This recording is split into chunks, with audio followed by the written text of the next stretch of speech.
बेदर्दी बालमा तुझको मेरा मन याद करता है। बेदर्दी बालमा तुझको मेरा मन याद करता है। बरसता है जो आँखों से वो सावन याद करता है। बेदर्दी बालमा तुझको मेरा मन याद करता है। कभी हम साथ गुजरे थे सजीली राह गुजारों से। फिजा के भेस में गिरते हैं अब पत्ते चरारों से। वो राहें याद करता है, वो गुलशन याद करता है। बेदर्दी बालमा तुझको मेरा मन याद करता है। बरसता है जो आँखों से वो सावन याद करता है। बेदर्दी बालमा तुझको मेरा मन याद करता है। হাই, আমি Ipsita, welcome back to my channel. চলে এসেছি আবার একটা নতুন ভিডিও নিয়ে। তো আজকে ভিডিওর শুরুতে ইন্ট্রোডাকশন, এই যে গানটা গাইলাম, এই গানটা সুতোকে ডেডিকেট করলাম। এই যে এখন ওর যে জীবন যুদ্ধ, যার জন্য ও কি হয়েছে না, ওর শ্বশুর বাড়ি ওকে ত্যাগ করতে হচ্ছে। কার জন্য না, ওর হাজবেন্ড, যাকে আদর্শ পুরুষ, আদর্শ ছেলে, আদর্শ স্বামী, আবার আদর্শ বাবাও সাজিয়েছিল। ওই 4-5-5টার বাবা, তারপর ননির বাবা, সেই আদর্শ বাবা, সেই আদর্শ মানুষটার মুখোশ আজ যখন সে আমাদের সামনে খুলবো করছি, কিন্তু খুলতে পারছি না বলেও খুলছে, কারণ খুলতে হবে, তাই না? তো সেই মানুষটাকে ছেড়ে যখন ও থাকবে, এই গানটা যাতে মনে মনে গায়, তাই জন্যই এই গানটা আজকে ওকে ডেডিকেট করলাম। ওর গান আমি জানিও সবাই আপনারা খুব পছন্দ করেন, কিন্তু স্টক খুব লিমিটেড। তো অনেক গান আছে, অনেক পুরনো, এটা অনেক পুরনো সিনেমার গান। এটা হচ্ছে আরজু সিনেমার গান, সেখানে সাধনা আর রাজেন্দ্র কুমার, দারুণ সিনেমা আরজু সিনেমাটাই ভীষণ প্রিয়। তো তার মধ্যে এই গানটা, এই সিনেমার সবকটা গান ভালো, তার মধ্যে এই গানটা স্পেশালি ভীষণ ভালো। তো সেই গানটা ওকে ডেডিকেট করলাম। আমার কাছে শুনে, ও তো আমার সব ভিডিও এখন শোনে বলেইছে, সেখান থেকে যদি শোনে তাহলে বুঝবে গানটার কত দরদ। আর এই যে এতদিন যে টাকা ইনকাম ও করেছে, সেই ইনকামের পয়সায় ওর বড়, মনে আছে হাতে যে মুরগির ঠ্যাংটা নিয়ে, এটা ঠ্যাং না লেগ পিস চিনতে পারছিল না, কারণ ছোটোবেলা থেকে কোনোদিনও খায়নি। বউয়ের পয়সায় প্রথম ঠ্যাং বা লেগ পিস তাড়িয়ে এনজয় করেছে। আজকে সে যখন তার বউকে ছয়রশ্মি নয়াকার ল বলছে, তাহলে সেইটা ওর বইয়ের মধ্যে কোথায় গিয়ে লেগেছে। তো সেই দুঃখ দরদটা যখন সেই আইনি জটিলতার মধ্যে ঘোরাঘুরি করবে, তখন যেন ও এই গানটা গায় যে বেদর্দি বালমা তুঝকো মেরা মান ইয়াদ করতা হ্যায়। কারণ এনজয় তো দুজনে মিলেই করেছি, টাকা ও ইনকাম করেছে, এ ওকে কি দিয়েছে না, বিপথে টাকা ইনকাম করছে, সেটা দিয়ে তাকে বারণ তো করেনি, উল্টে আরও বেশি করে বিপথে পরিচালনা করেছে, তার সাথ দিয়েছে সব রকমভাবে। তার তো মানে জল জ্যান্ত প্রমাণ হচ্ছি আমি আমার হাজবেন্ড, দুজনে জল জ্যান্ত মানে প্রমাণ। পরিষ্কার জিজ্ঞাসা করা হয়েছিল যে আপনার বউ যেগুলো করে আপনি জানেন? সমস্তটা জানে, বলেছে আমি সব জানি, সব জেনে মানে আমাকে সব জানিয়েই ও যা করার করছে। তাহলে সব যখন জানিয়ে করেছে, তাহলে এখন পুরো জিনিসটার একা ভার এই সুতো নেবে, আর বরকে কি করবে, ক্লিন চিট দিয়ে সে বাপের বাড়ি চলে যাবে। তখন তো এই গানটা মনে মনে গাইবেই, তাই না, যতই ভেতরে গট সেট আপ থাকুক। তো যাই হোক, এই হলো গানের প্রসঙ্গ। তো ভিডিও দেখলাম, এক হচ্ছে গিয়ে দেখলাম সুতোর ভিডিও দেখলাম, আরেকটা বিষয় দেখলাম, সেটা হচ্ছে গিয়ে রুনার ভিডিও দেখলাম। তো যাই হোক, সেই নিয়ে কথা। তো প্রথম যে কথাটা, সেটা হচ্ছে গিয়ে সুতোর। তো সুতো বলছে যে এই যে ক্রাউড ফান্ডিং, এই বিষয়টা নিয়ে ও ক্লিয়ার করতে এসছে, যে এটার বিষয়ে ও গুগল থেকে জেনে যেটুকু পড়ে আপনাদেরকে জানিয়েছে। আমি আর সেটাকে বাড়িয়ে চাড়িয়ে ভিডিওর লেন্থ বাড়াতে চাই না, এমনিতেই আমার লেন্থের জন্য সবার খুব প্রবলেম হয়। তো যাই হোক, সেখানে কি হয়েছে, ও পড়ে বলল যে এটা কোনো ইল্লিগাল কাজ নয়। তো এটা যখন মানুষ এই ক্রাউড ফান্ডিংটা করে, সেটা কোনো ইল্লিগাল কাজ নয়, যতক্ষণ না আর কি সেটা নিয়ে মানে কোনো রকমভাবে যে কাজে ব্যবহার করার কথা হয়েছিল সেটা যদি না হয় তাহলে সেটা ইলিগাল হয়ে যাবে। ও যে কথাটা ও যে পড়লো লাইনটা, তার মাঝখানে কিন্তু পরেই কিন্তু বাট কথাটা আছে, বাট কিন্তু কিন্তু এই কিন্তুটার মধ্যেই পুরো গল্পটা। ও বললো না যে প্রথম যেটা লাইনটা আমি পড়লাম যে এটা ইল্লিগাল নয়, এটাতেই গল্প শেষ, না, ওখানে গল্পের শুরু, কারণ তার পরের লাইনেই বাট দেওয়া আছে, বাট কখন এটা ইল্লিগাল হয়ে যাবে। তো ও যে বলছে এটা ইল্লিগাল নয়, তাহলে বলুন ওর এগেনস্টে যে কেসটা হয়েছে তার জন্য ওকে বেল নিতে হলো কেন? নিশ্চয়ই আইনের কোনো ধারায় এটাকে ফেলেছে, তবে গিয়ে সেটা না মানে বিচার্য অবস্থায় পৌঁছেছে, মানে থানাও হয়তো কি নিয়েছে না এফআইআর নিয়েছে, কোর্ট কেস নিয়েছে, সেই ধারা তো নিশ্চয়ই আছে। আমাদের এই কনস্টিটিউশনে কোনো না কোনো একটা ধারা তো আছে যে যেই ধারায় অনুযায়ী তুমি এরকমভাবে ক্রাউড ফান্ডিং করতে পারো না। ক্রাউড ফান্ডিং কারা করতে পারে? কোনো পার্সোনাল মানুষ, মানে নিজের পার্সোনাল ইউজের জন্য ক্রাউড ফান্ডিং করতে পারে না। ক্রাউড ফান্ডিংটা হবে যখন এই কাজটা এমন কোনো একটা মানে যে নিজে করছে সে এই টাকাটা তুলে যদি কোনো একটা ভালো কাজের জন্য ব্যবহার করে সেটা আলাদা, কিন্তু সে তার পার্সোনাল কোনো ইউজের জন্য ব্যবহার করতে পারবে না ক্রাউড ফান্ডিং করে। এই যে ছোট্ট অস্মিকার জন্য ক্রাউড ফান্ডিং হচ্ছে, তারও কিন্তু একটা লিমিটেশন আছে যে 16 কোটি টাকা দরকার, সেটা যেই হয়ে যাবে তখন ওটা বন্ধ হয়ে যাবে। এটা হচ্ছে লিগ্যাল ক্রাউড ফান্ডিং। কিন্তু ও যেটা করছে সেটা হচ্ছে গিয়ে পার্সোনাল, ও নিজের পার্সোনাল ইউজের জন্য এই টাকাটা দর্শকের কাছ থেকে চেয়েছে, হোক না সেটা কি যেন বলে কেসটাও তো পার্সোনাল, কেসটাও তো ওকে দর্শকরা খেতে বলেনি, দর্শকরা তো বলেনি যে তুমি মাত্রা ছাড়িয়ে এমন জায়গায় চলে যাও যে যেটা কেসের আওতায় চলে আসে। উল্টে দর্শকরা বরাবর ওকে সাবধান করেছে, যা বলবে বুঝে বলবে, যা বলবে বুঝে বলবে। ওর যেই ভালোবাসার দর্শকরা প্রত্যেকটা মুহূর্তে বলেছে যে দেখো লাইন ক্রস করছো না তো, দেখো এমন কিছু করছো না তো, এমন কিছু বলছো না তো যাতে তোমার প্রবলেম হয়, আমরা কিন্তু তোমার প্রবলেমের জন্য চিন্তা করি।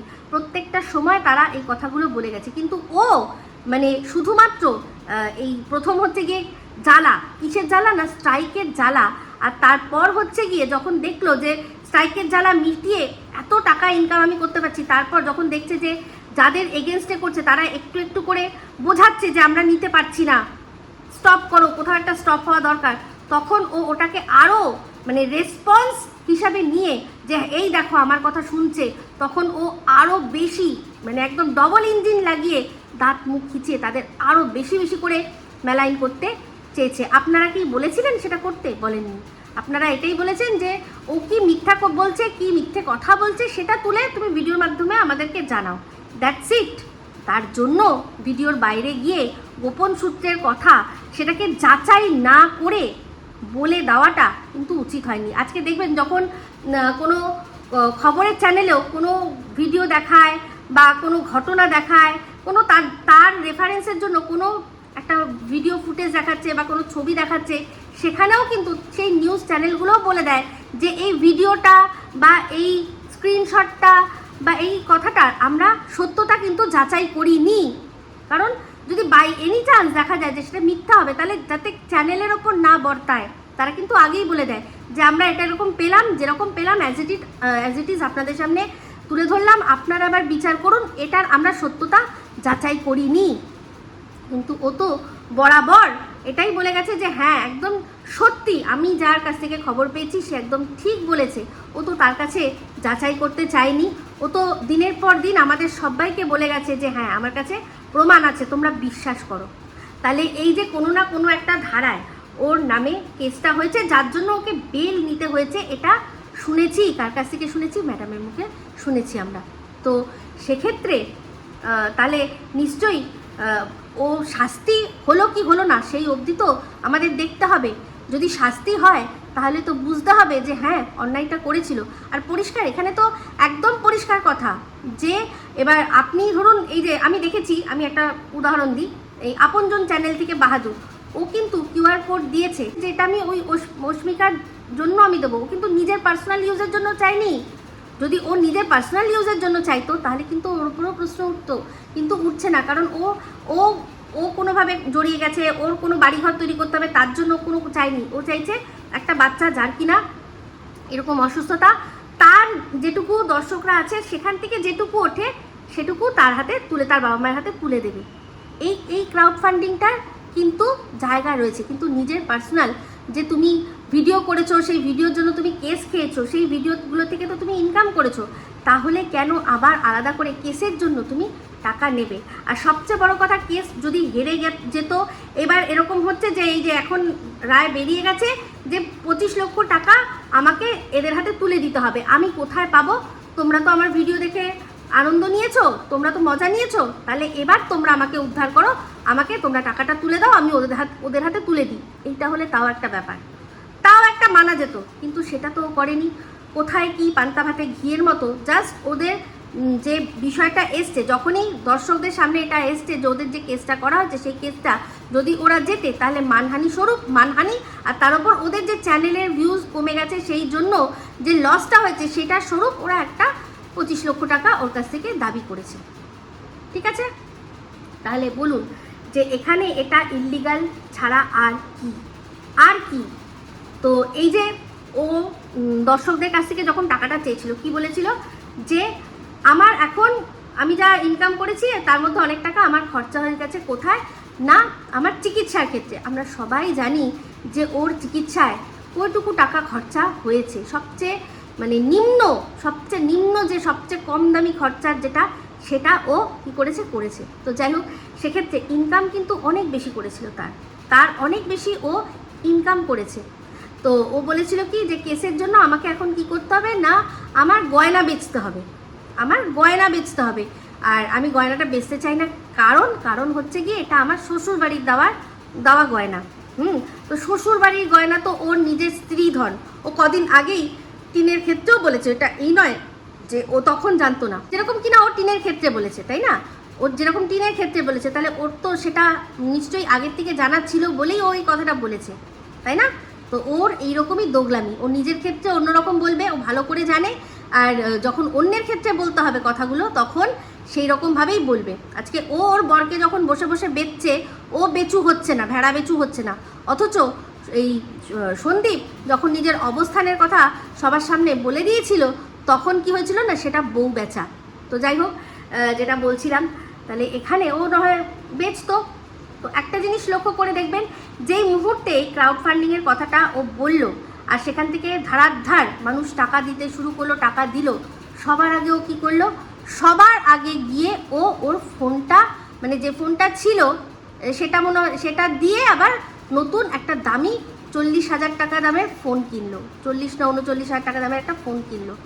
যে এমন ফোন কিনলো, সেটা নিয়ে এমন নাটক করলো, এমন মিথ্যে কথা বললো যে সেই ফোন কেনার ভিডিও ওকে কী করতে হলো না, প্রাইভেট করে দিতে হলো। আর ফোন যে কিনেছে সেটাও কিন্তু নিজের থেকে জানায়নি, যখন ক্যামেরার মাধ্যমে ধরা পড়ে গেছে, ব্লগের মধ্যে একটা আয়নার সামনে দিয়ে যেতে যেতে ওর হাতে নতুন ফোনটা ধরা পড়ে গেছে, তখন ও স্বীকার করেছে। আর সেই সময় কি অ্যাটিটিউড দিয়েছিল মনে আছে, এরকমভাবে গলার চেনটা এরকম নিতে নিতে, হ্যাঁ টাকা তুলেছি তো কি হয়েছে, ফোন কিনেছি তো কি হয়েছে, মনে আছে সেই অ্যাটিটিউডগুলো? আমার পরিষ্কার মনে আছে। তাহলে এই ক্রাউড ফান্ডিং করে কোনো আগে কেসের কিছু হলো না, সবার আগে ওর ফোন চেঞ্জ করা হলো। তো ওর কিন্তু একটা মানছি, প্রত্যেকটা ব্লগারের কাছে বা ক্রিয়েটারের কাছে একটা ভালো ফোন হওয়া দরকার। তো সেক্ষেত্রে ও তো OnePlus-এর ফোনটা নিয়েছিলই, তাহলে এখন আবার এই আইফোন নেওয়ার কি মানে হয়? যেখানে কিনা টিনাকে দিনের পর দিন এই আইফোন কেনার জন্য বলে গেছে যে আগে নিজের পায়ের তলায় মাটি শক্ত করতিস, তারপর না হয় আইফোন কিনতিস, এগুলো এখন শুধু দেখনবাজি। তাহলে ওর এগুলো কি? ওর ভালো ফোন থাকা সত্ত্বেও আবার একটা আইফোন লাগবে। তো এই যে এরকমভাবে টাকা তুলেছিল, তখন আপনাদের কি বলেছিল, তখন বারবার করেই আপনাদের বলেছে যে হ্যাঁ আমি টাকা তুলেছি কি হয়েছে, আমার লাগবে সেই জন্য। আচ্ছা, মনে করে দেখুন যে আবারও যখন ও বাড়ি ছাড়ার তাল তুললো, তারপরেই কিন্তু ও কী করলো না, এতগুলো টাকা ইনভেস্ট করে ও রান্নাঘর আর বাথরুম তৈরি করলো। আচ্ছা, যদি ওর কথা বিশ্বাস করে এটা ভাবি যে 96,000 টাকা ওর উঠেছে, 96,000 টাকা ওর উঠেছে, যদি এটা মানি, তাহলে তো এটা পরিষ্কার যে এই 96,000 টাকা দিয়েই কি তাহলে ও ওর বাথরুম আর রান্নাঘর পরিষ্কার রেনোভেট করলো না? তার চেয়ে অনেক বেশি টাকা ওর ওখানে খরচা হয়েছে। একটা রান্নাঘর, একটা বাথরুম তৈরি করতে মোটামুটি কত টাকা লাগতে পারে ও যেরকমভাবে করেছে আমার তার আইডিয়া আছে। 96,000-এর আরও অনেক বেশি টাকা। তাহলে এবার বলুন যে তাহলে এই যে দর্শকরা যারা কিনা ওকে ভেবেছিল এই ভেবে টাকাটা দিয়েছিল যে ওর কাছে টাকা নেই, তারা যখন দেখছে দিনের পর দিন যে সব কিছু করার জন্য টাকা রয়েছে, তাহলে তারা যদি মনে করে যে আমরা প্রতারিত হয়েছি, তারা কি ভুল করবে? খুব আমার মনে হয় কিন্তু না, ভুল করবে না। আজকে যে 200 টাকা খরচা করতে গিয়ে 200 বার চিন্তা করতো, সে এখন পরপর টাকা খরচা করতে একবারও চিন্তা করছে না। তাতেই বোঝা যায় যে কষ্টার্জিত টাকা নয়। তো এইবার হচ্ছে গিয়ে রুনার ভিডিও দেখলাম। তো রুনার ভিডিওতে দেখে আর এই একটা কমিউনিটি দেখে বুঝতে পারলাম যে রুনা 1000 টাকা দিয়েছিল ওকে, ওই যখন ও QR কোড দিয়েছিল সেই টাকাটা কী করেছে না, ও ফেরত দিয়েছে। তার মধ্যে রুনা বলেছে যে যেই কথাটা আমার সবচেয়ে ভালো লেগেছে, বললো যে আমি তো টাকা চাইনি, আমি টাকা দিয়েছি, আমি যে দিয়েছি সেটাও আমি ফলো করে বলতে যাইনি, তুমিই বললে। আবার তুমি কি করলে, সেই টাকাটা আমাকে ফেরতও দিয়ে দিলে। আমি চাইনি, আমি বলিনি, তুমি টাকা ফেরত দিলে। তাহলে যারা চাইছে বা বলছে তাদেরও ফেরত দাও, আর যারা চায়নি বা বলেনি তাদেরও টাকা ফেরত দিয়ে দাও। কথাটা একেবারে যুক্তিযুক্ত একদম। তাহলে চাইতে হবে কেন? এখন যে তুমি বলছো যে যাদের দরকার তারা চাইলেই আমি দিয়ে দেবো, তাহলে চাইতে হবে কেন? রুনা চাইনি যখন তুমি দিয়ে দিয়েছো নিজের থেকে, তাহলে এটাও তুমি নিজের থেকেই দিয়ে দাও। এই কথাটা একদম মানে পারফেক্ট কথা বলেছে। তো এই যে এই বিষয়টা অ্যাকচুয়ালি সুতো করতে চেয়েছে ঝিকে মেরে স্ত্রীকে শাসন।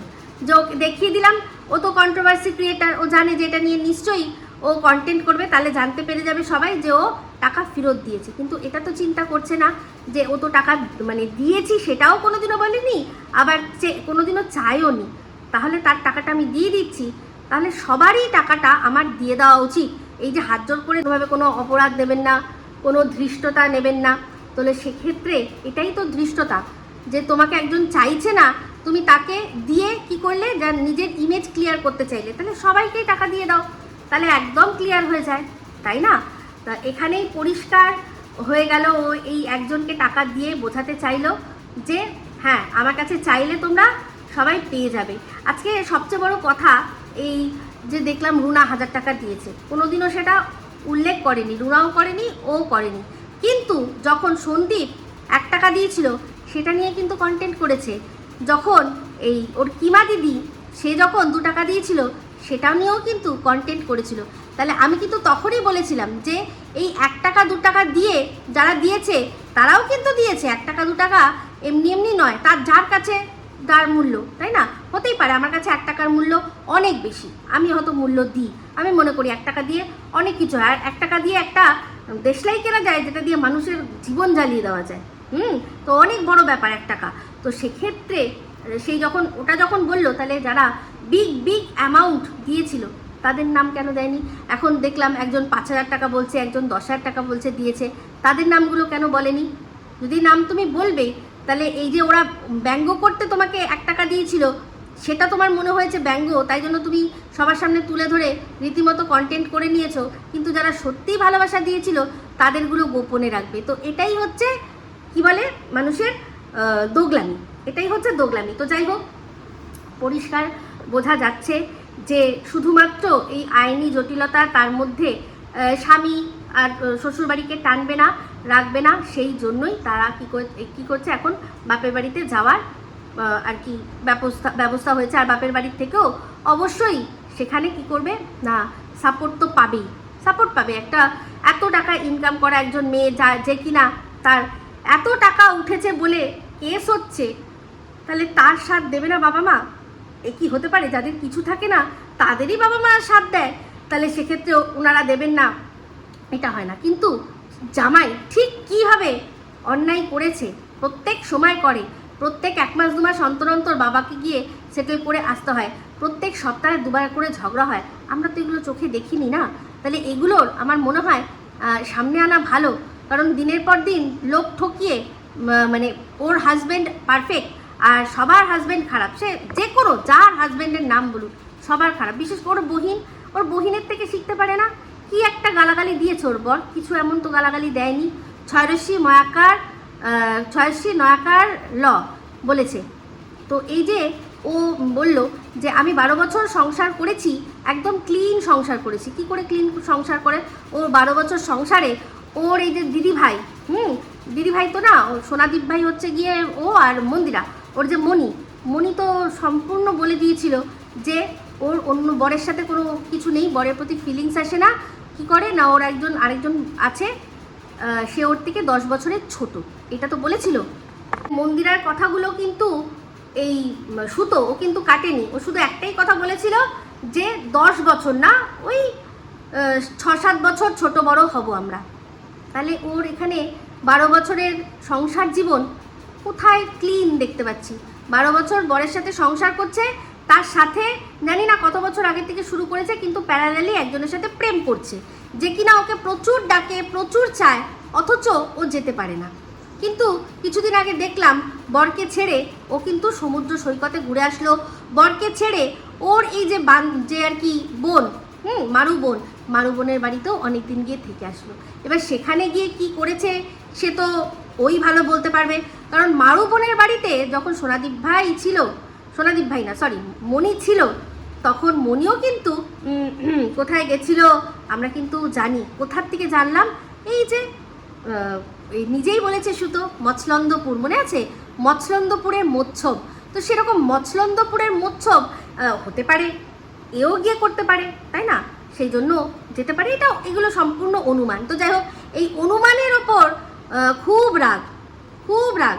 এই অনুমান ভিত্তিক কথা আমরা সবসময় বলি, যখনই কোনো জিনিস শিওর হই না তখনই কিন্তু অনুমান করি। আমি কিন্তু এই অনুমান থেরাপিটা অনেক দিন ধরে শুরু করেছি, আর আমার যেহেতু প্রত্যেকটা ভিডিও ভালোভাবে দেখে, সেই জন্য আগে যেই কথাগুলোকে ও স্টেটমেন্ট হিসাবে বলে কেসগুলো খেত, এখন সেইগুলোকেই ও এই আমার স্টাইলেই অনুমান বলে চালিয়ে দেয়, তাই না? তো তাহলে বলুন, সেক্ষেত্রে আমরা দেখেছি যে অনেক অনুমান কিন্তু সত্যিও হয়েছে, পরবর্তীকালে সেটাতে স্ট্যাম্প লেগে গেছে। যেমন এই যে সংগ্রামপুর মন্দিরে টিনের ঘটনাটা স্ট্যাম্প পড়ে গেছে, এরকম আরও অনেক খুঁজলে কত শত আছে। যেমন কিনা এই যে সুতো বলেছিল যে কিমা দিদি কোথায় গেছে না, একটা সুইমিং পুলে গেছে, সেখানে পাশে একটা কালো মতো সন্ডা মার্কার লোক, সে ওর সাথেই ছিল, আর সে আর কেউ নয়, সে হচ্ছে গিয়ে কাজলদানি। আর আমি তো গিয়ে একদম ফেসবুক থেকে দেখে আসলাম যে হ্যাঁ, একদম কাজলদানি তো এইরকম সুইমিং পুলে জলকেলি করছিল। তাহলে খারাপ তো কিছু বলেনি, যেই লাইভটা দেখেছিল ঠিকই তো দেখেছিল। তাহলে দেখেছেন, এগুলো কিন্তু হয়, অনুমান অনেক সময় সত্যি হয়ে যায়। তো যাই হোক, সেক্ষেত্রে অনুমানের ওপর রাগ করার এত কিছু হয়নি, অনুমান বেছে বেছে প্রচুর খেয়েছে সুতো। তো যাই হোক, আজকে রুনার ভিডিওতে একটা জিনিস যেটা শুনছিলাম, আরও একটা জিনিস যেটা ভাল লাগছিলো, অ্যাকচুয়ালি ভাল লাগছিলো কেন, কারণ হচ্ছে কি রিলেট করতে পারছিলাম। কারণ এই যে সুতো এত বেশি রেগে গেছে, কারণ হচ্ছে গিয়ে ওর যারা ভালোবাসার মানুষরা, তারা গিয়ে ওর নালিশ রুনার কাছে করছে, যেটা ওর একদমই ভালো লাগছে না। তো এই সেম ওর ভালোবাসার মানুষরা কিন্তু একটা সময় আমার কাছে ওর নালিশ না, কিন্তু মজা করতো প্রচুর।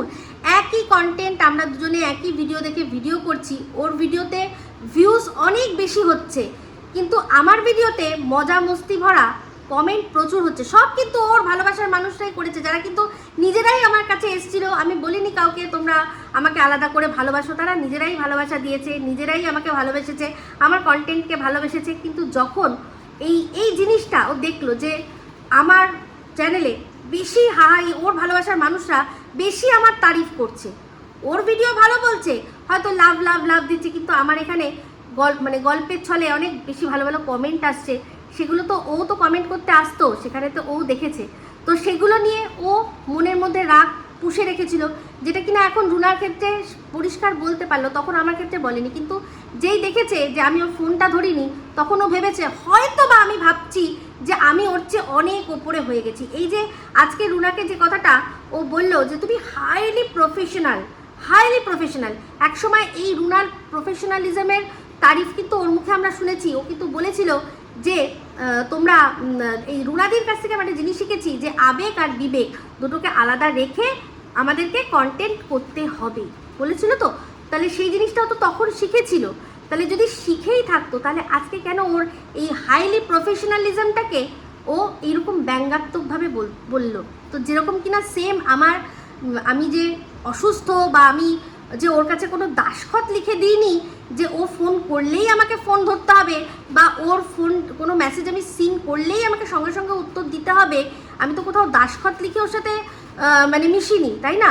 যদিও ওই যে মেসেজগুলো আমার ছেলে সিন করেছিল, আমি অনেক পরে সিন করেছি, আমি সিন করিনি। আমার ছেলে আমার ফোন নিয়ে ঘাটে ওয়াইটিতে সবাই এখন জেনে গেছে ও কখন কোথায় গিয়ে কমেন্ট এখনও করেনি, কাউকে ফোন লাগিয়ে দিচ্ছে রাত 1টা-2টোর সময়, কোনো লাইভ করে দিচ্ছে, কমিউনিটি পোস্ট করে দিচ্ছে, সবাই এখন জেনে গেছে। তো যাই হোক, আমি ওই ঘটনাটার পর থেকে আরও বেশি করে জানাতে বাধ্য হয়েছি। আমার শুধু ইউটিউব নয়, আমি আমার পার্সোনাল প্রত্যেক কটা বন্ধুকে, আমার মানে আপনারা জানেন আমার যে গার্ল গ্যাং রয়েছে, আরও অনেক বন্ধু বান্ধব রয়েছে, আমি তাদের সবাইকে বলেছি যে কোনোদিনও যদি দেখিস যে সিন করছি অথচ আমি উত্তর দিচ্ছি না, ভুল বুঝবি না, রন কিন্তু অনেক সময় সিন করে দেয়। হয়তো তোরা ভাবছিস আমি অনলাইন রয়েছি, কিন্তু আমি আদৌ অনলাইন নেই।